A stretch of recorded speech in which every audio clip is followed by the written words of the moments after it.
Welcome back to a new episode of the Big Red Pod. It's been a minute, but we're finally back. Jake Lancer, Dylan Graff, Tate Sheehy. We have a special guest, but we're not going to reveal it just yet. Going to chat a little bit. Tate, you were in Iowa over the weekend. Tell us about the trip. I was. So, you might be wondering, why were you in Iowa? That's a random state. But believe it or not, the Iowa caucus was last weekend.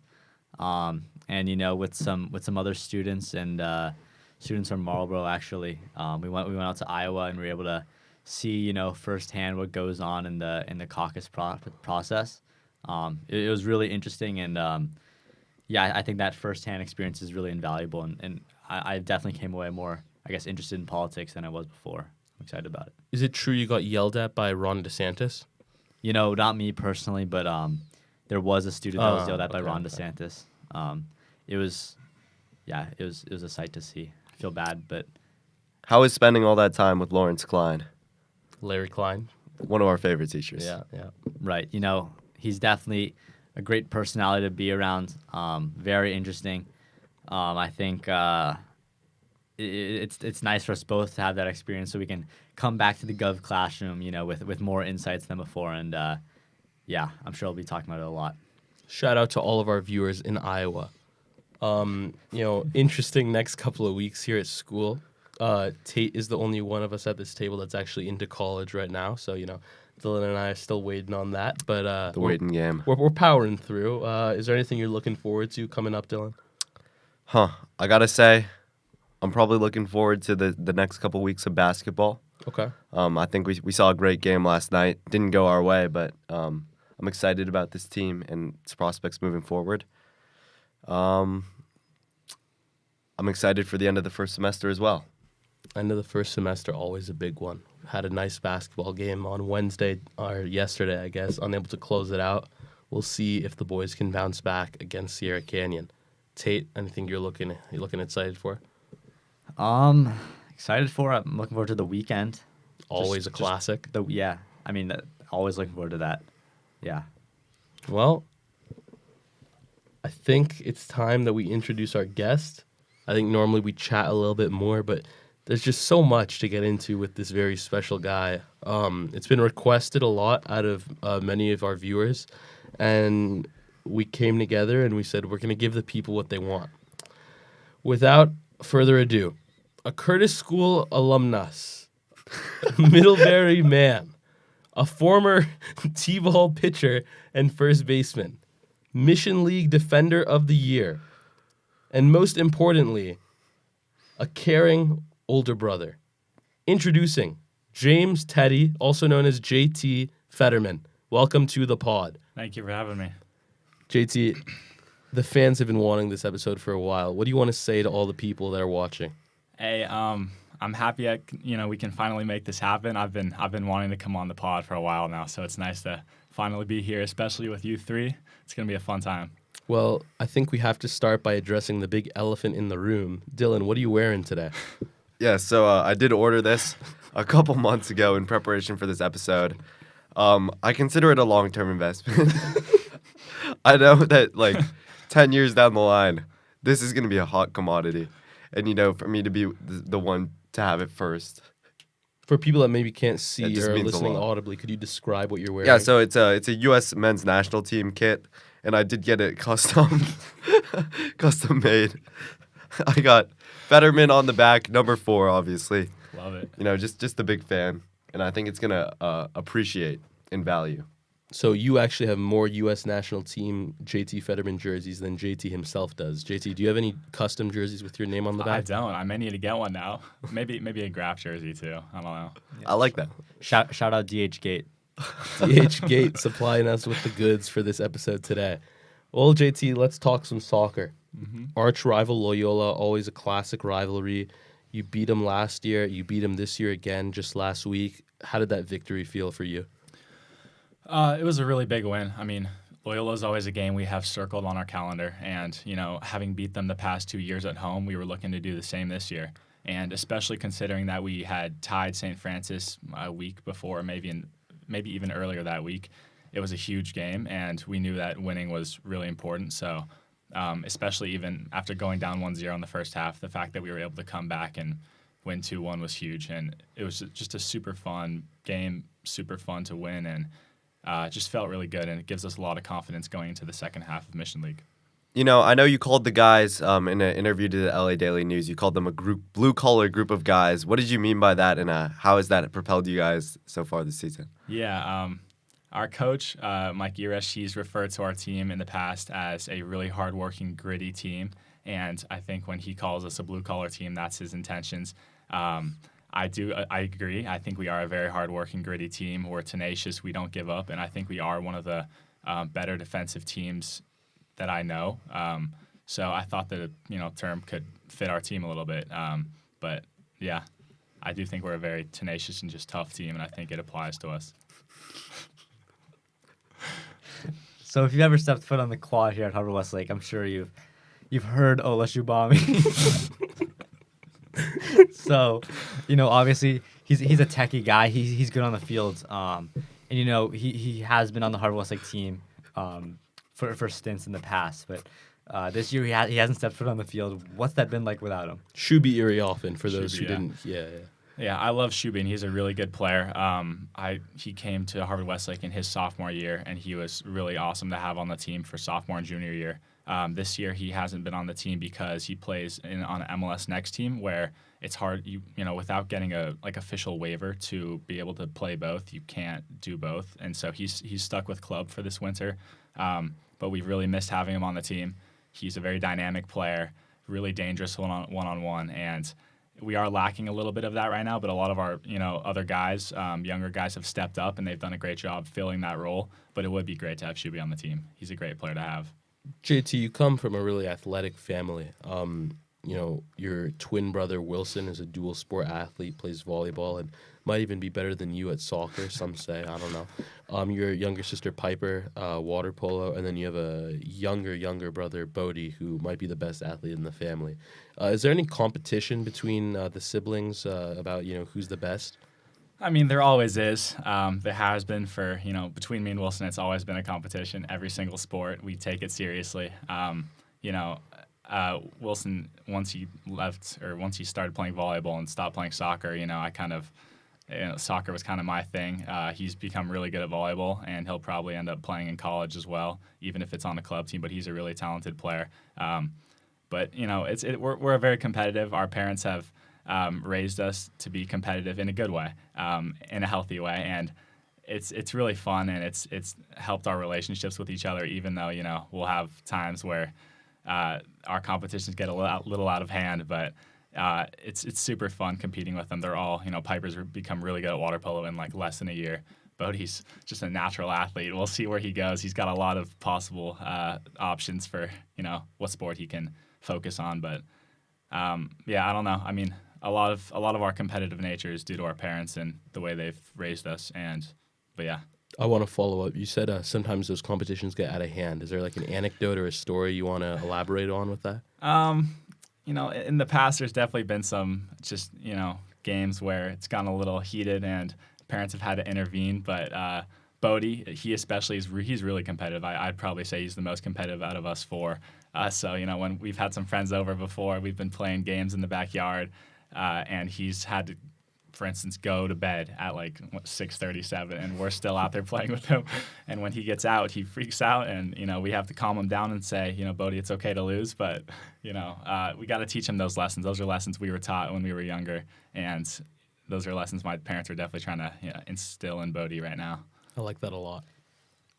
Do you think playing with the dogs has helped you develop athletic instinct? Can you give us the name of your two dogs also? Finn and Stanley. I mean, they're crazy dogs. They love to run around, and they have just endless energy. So, it's fun being outside with them.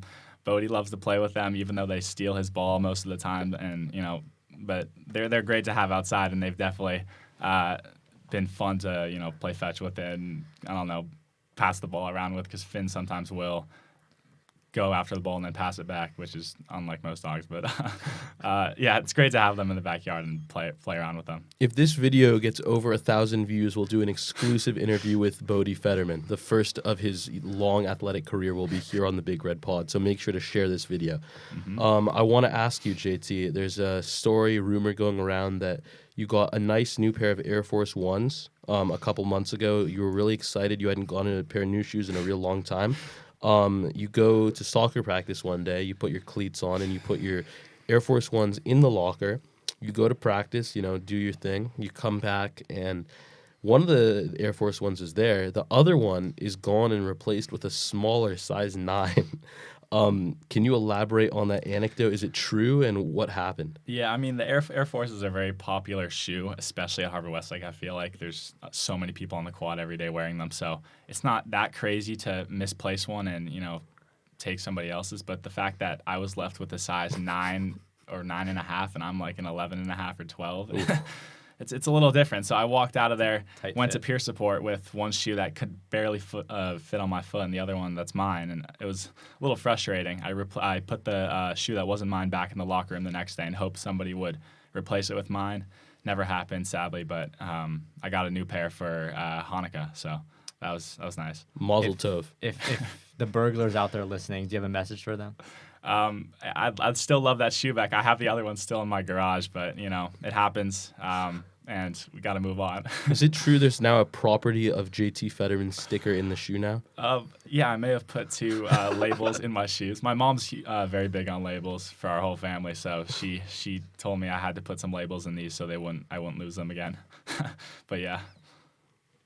Man, JT, just to transition away from some of the sports things. I think we all remember this fall. You just had an unforgettable homecoming ask. What was that song again? What was the song you chose for your homecoming ask? I forget. I'm actually forgetting too. I think it was a Drake song, right? It was Drake. If you know the lyrics, you can sing it. I sadly don't remember the lyrics. Dun, dun, dun, dun. I don't know. No? I mean, we have the video somewhere, but I think we can save that for another day. So anyway, the main question, what do you have in the work for prom? How do you beat that insane homecoming ask? I mean, prom's a ways away, but it's always in the back of our heads.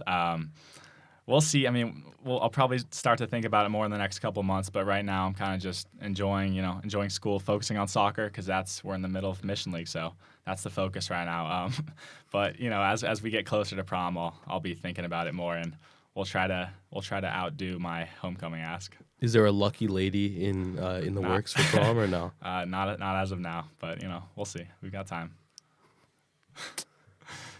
Well, all right. JT, one thing that we ask every guest on the Big Red Pod is their favorite pregame snack, and whenever we ask that, we always say shout out JT Federman for his Hillshire Lunchables. The cafeteria no longer has Hillshire Lunchables. For those of you watching, maybe not, that don't attend Harvard Westlake but have been following along, I know it's crazy to hear, but they're gone. That was JT's favorite snack. JT, what have you gone to from the Hillshire Lunchable? I think, they actually replaced it with something similar. Just, and I actually prefer whatever the new one is. I don't know if you know the name, Lance, but I don't know. We tried it out the other day during my physics class, I think, and it was really good because the salami was a lot thinner and it was just thick. It was just a lot lighter overall, so I felt a lot better eating it before our game. But my other go-to would be pita and hummus. Just a protein bar. Those are just some of the go-tos. Sticking on the topic of food, me, JT, Lance, Tate, we often can be found going out to lunch together, using our off-campus privileges. I think Monday we had a great time at a burger place called Easy Street. And then even today, me and JT went back to Shake Shack. I think that's 5 patties in the past 4 days for us too. I think, JT, what we really want to know, what is your go-to Chipotle order? Wait. How do we go from Chipotle to burgers? Where's the jump there? Can we start with what's your go-to burger order and then Chipotle? My bad. Go-to burger order. I mean, I know at Easy Street. Tried out the. I think we did a triple. we did a triple cheeseburger. I added bacon to it. I had normal fries, although they had some good fries.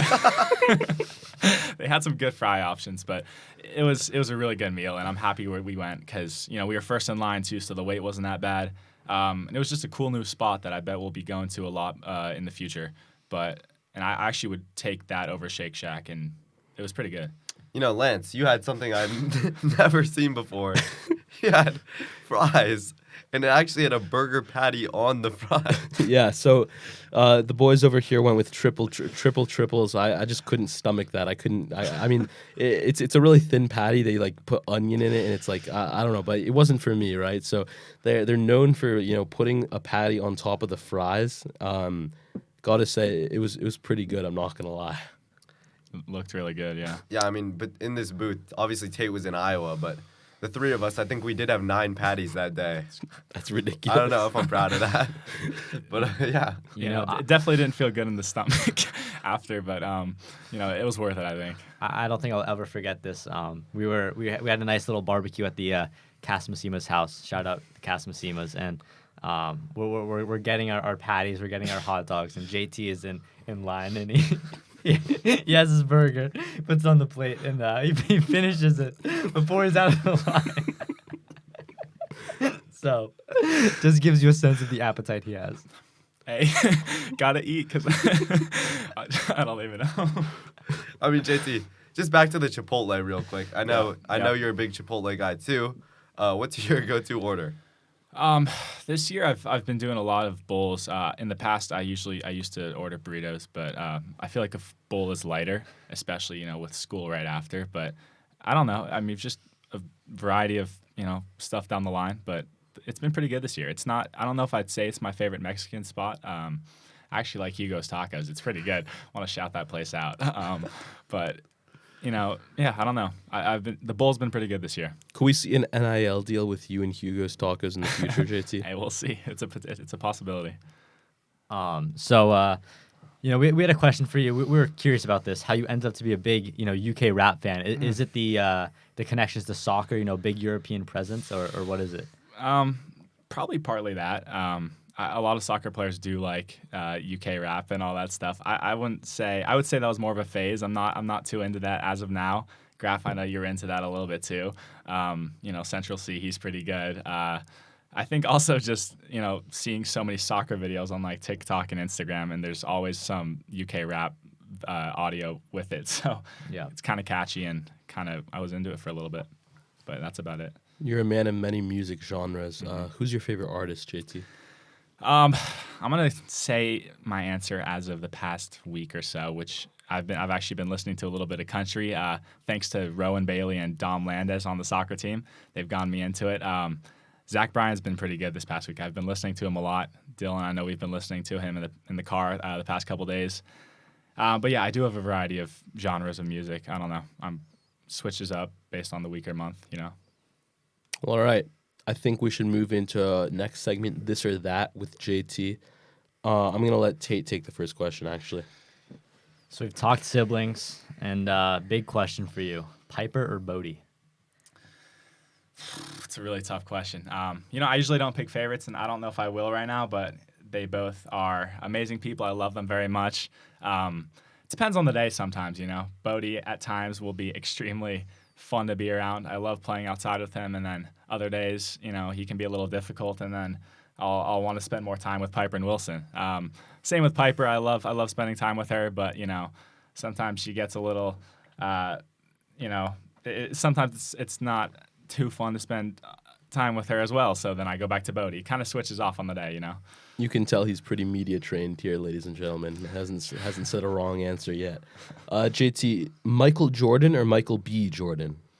They're two very different people, but well, I think you can understand why we asked that. Michael. I think I'll go with Michael Jordan just because he's an athlete. And wait, just to be clear, Michael Jordan, not Michael B. Jordan. I said Michael Jordan. I'm just making sure. Michael Jordan. Yep.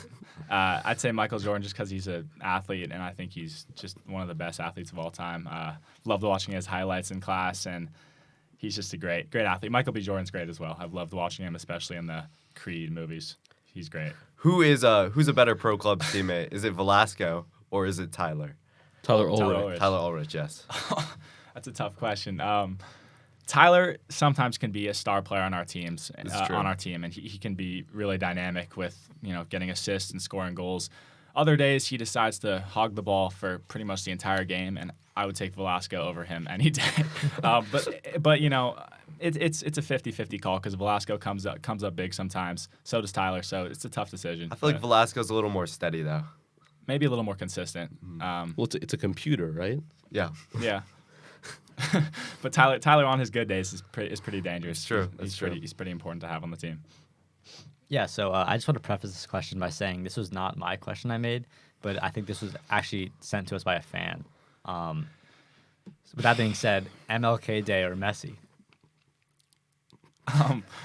Again, that's a really weird question because the answers are very different. I think it was because MLK Day was this week. That's it. Yeah. MLK Day, I think I would probably go with that. I love Messi, but MLK Day is a great day. I don't know what there is much more to say than that. I mean, I love Messi. He's also one of my, soccer idols. I was watching highlights of him in class yesterday, but I don't know. I'll go with MLK Day. All right. I think, Tate. Yeah. No, I agree. I think MLK Day stands for something very important, so I couldn't agree with that more. Yeah. Absolutely. Okay. Time to go to our final section here with JT. Had a lot of great questions. I think we got some good ones cooked up for this last session. It is fan mail with JT. Comes from fans. They submit it through Instagram DMs, and then we ask them. All right. I'll start it off. JT, how many push-ups can you do in a row? Danielle L. I haven't tested it recently, but I feel like it would be around 30 to 40 good push-ups. Got to make sure the quality's there. I haven't worked on it that much recently, and I haven't been lifting that much. But I think once I'm in the gym a little bit more, that number could go up a little bit, hopefully to the 50s. But you're a big form guy when it comes to push-ups, Yeah, right? Okay. focus on the quality, yeah. Can you do one-handed at all or no? Probably not. Can you get a clap? Probably. Well, That's a little easier. nice. Jake, can you do a clap? I'm a big clap push-up guy. Yes. Love to hear it. Our next question, JT. What's your favorite type of cookie? That one's coming in from Anna J. Favorite type of cookie would be, Oreos are up there, Chips Ahoy. Chocolate chip cookies in general are just kind of my favorite. My mom makes a good chocolate chip cookie, so that's probably gonna be my go-to most days. Yeah, Oreos are actually great.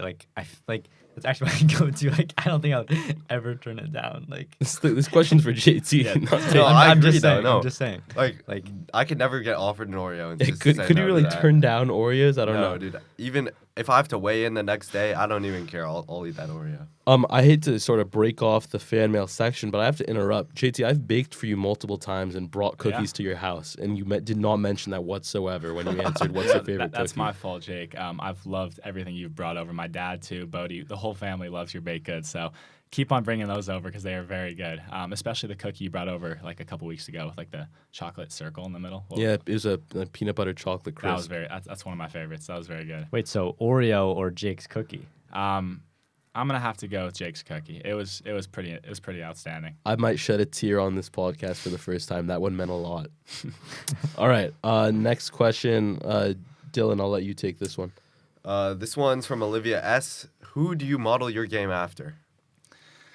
I'd have to say, Sergio Ramos is always a popular guy to model your game after if you're a center back. His just tenacity and just willingness to make any tackle, no matter the time of the game, no matter the play, is pretty outstanding. And he's good in the air, which I try to be. Haven't scored a goal in a couple games now, or more like 10 games, but hopefully soon. Virgil van Dijk, he's another great center back. I think Ruben Diaz, he plays for Man City. I think he's probably one of my center back icons. Just, I don't know, the way he plays, his just defensive IQ, it's all there. It's really, really great. Well, first question now from a man. All right, let's see. Do you have a six-pack? Tyler, you. I would not say I do. I'm also gonna try and work on the abs in the off season to get ready for college soccer next year.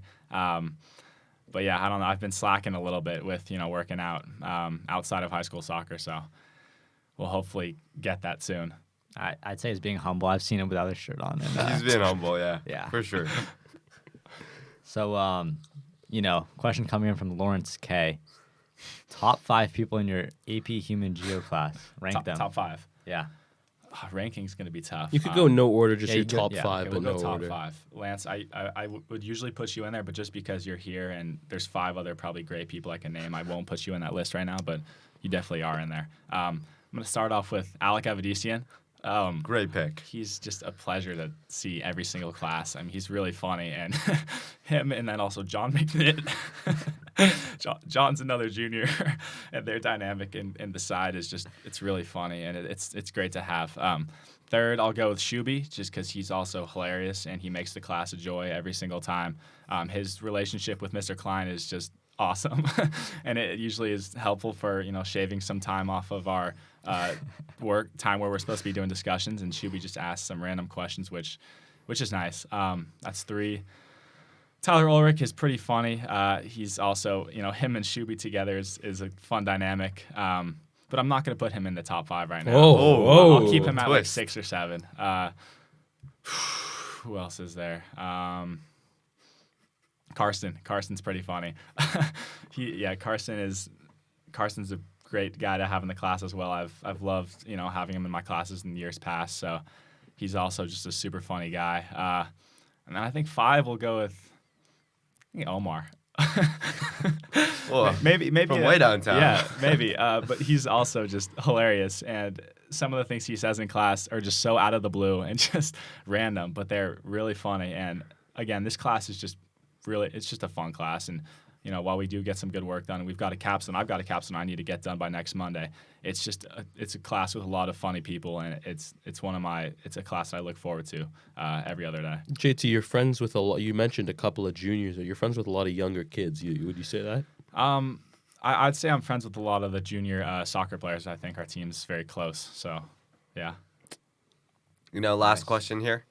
This one's coming in from John M. What is your favorite Zach Bryan lyric? Lyric. I mean, it would my 2 favorite songs of his right now would be I Remember Everything, and then Dawn's. Graf, could you sing? Could you? I don't know if we need to hear it right now. There's a good line in Dawn's. Can you give us a line? What's your favorite line? Is it? I'm forgetting how it goes, but Dawn's has a really good couple lines that are really fun to sing along to and just listen to in the car. I've had some really fun car rides in the past couple of days just listening to some Zach Bryan. So, yeah, I'll definitely be looking to find out some more of his good songs soon. Well, that wraps up Fan Mail with JT. We've been waiting a long time to do this episode. I think it lived up to the hype. I've had a good time here. Mm-hmm. JT, any final remarks to the people? I mean, first I'll just say thank you to you guys for having me on. It's been a great time. Thank you to all the supporters of Big Red for asking for me to be on this podcast the past couple months. I'm happy we finally got it done. And hopefully we can do some sort of collab or another type of podcast in the future, because this has been a good time. We're doing the nut tasting with Aiden Greenfield. That's later in the year. Yeah, Okay. Yeah, I'd love to be there. Okay, I want to let all of you viewers know. You see this fine piece of memorabilia right here. We're gonna have JT sign this after the episode. We're gonna post on Instagram at Big Red Mag. We're gonna give it away. Comment and repost, and you may get a chance to win this authentic JT Federman U.S. national team men's national team jersey signed by the man himself. JT, I want to thank you so much for taking the time. I want to wish you the best of luck for the rest of this Mission League soccer season and beyond during your time at Middlebury. It's been a great time with you here. Dylan Graff, Tate Sheehy, Jake Lancer. We'll see you soon. Thank you.